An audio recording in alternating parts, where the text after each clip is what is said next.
Imagine watching your best friend, your little dog, ripped apart in front of you and then being told it was your fault. Most people would crumble.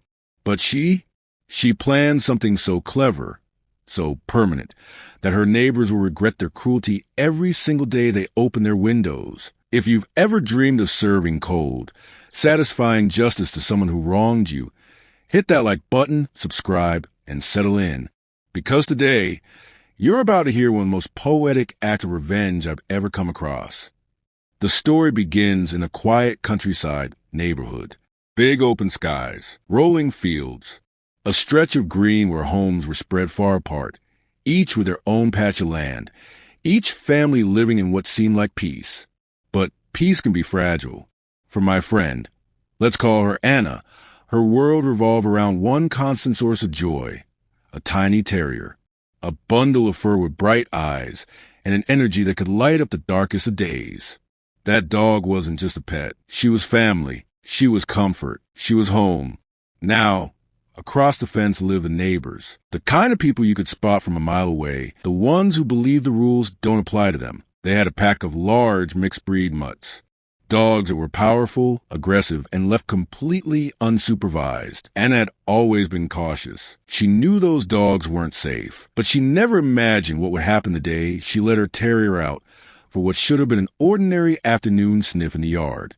That fence, a simple stretch of wood and wire, was supposed to be the barrier between safety and chaos.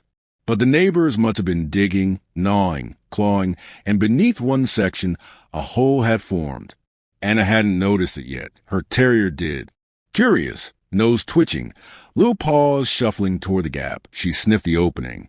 And in an instant, everything shattered. The mutts lunged, teeth bared. They grabbed her, dragged her through that impossibly small hole, and mauled her on the other side. Anna screamed. She ran. But by the time she got there, by the time she reached that fence line, her dog was gone, torn apart, the ground stained. Silence where once there had been playful barking. And then came the cruelty that twisted the knife even deeper. Anna's neighbors didn't cry. They didn't apologize. They didn't even look guilty. When she confronted them, shaking, her voice broken, their answer was simple. She shouldn't have been on our property. That was it. No remorse, no sorrow, just cold blame, as though her beloved terrier had deserved it. That night, Anna lay in bed, staring at the ceiling, her chest heavy with grief. Her dog's collar sat on the nightstand, a painful reminder of everything she'd lost. Tears came in waves, but alongside the grief, something else began to take root. Anger, not the kind that burns hot and fast, the kind that grows slowly, patiently, like steel hardening in a forge. Every night she replayed the scene. Every night she thought about the neighbor's smug words, and every night the idea of revenge grew stronger. But Anna wasn't impulsive. She knew that if she lashed out recklessly, they'd win again.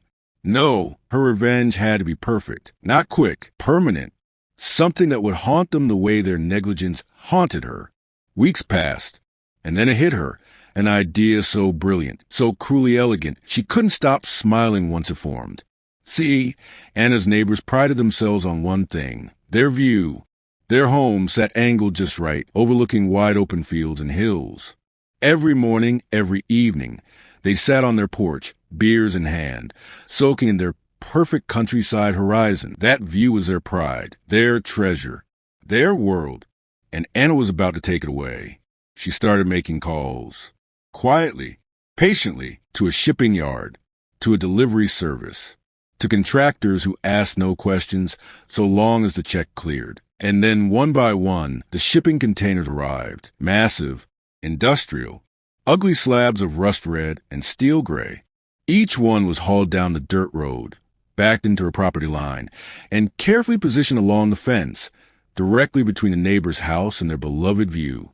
Container after container, row after row, like a wall of punishment, a fortress of vengeance. By the time she was finished, the neighbor's wide-open horizon had vanished, gone were the rolling hills, gone were the endless skies, gone was every ounce of beauty they used to brag about. Now, when they looked out their windows, when they stepped onto their porch, when they tried to enjoy their evenings, all they saw were corrugated steel walls, looming, blocking, permanent, The neighbors fumed. They raged. They came pounding on Anna's door. But here's the thing. They lived outside city limits. No codes, no ordinances, nothing to stop her. And Anna? She just smiled. Politely, calmly, almost sweetly. I wanted some privacy, she said. Every single day since, those neighbors have been forced to live in the prison Anna built with her grief. They wanted a view, they got rust. They wanted freedom, they got walls. And the best part? There's nothing they can do about it. Nothing at all. Her terrier will never come back. That wound will never fully heal. But justice? Justice came in the form of steel. Some wounds never close. But sometimes, karma gives us the tools to make sure those who wronged us feel the weight of their actions forever. For Anna, those shipping containers weren't just metal, they were justice. If this story gave you chills, smash that like button and tell me in the comments, what's the most creative revenge you've ever seen? And of course, subscribe for more stories where justice always finds its way.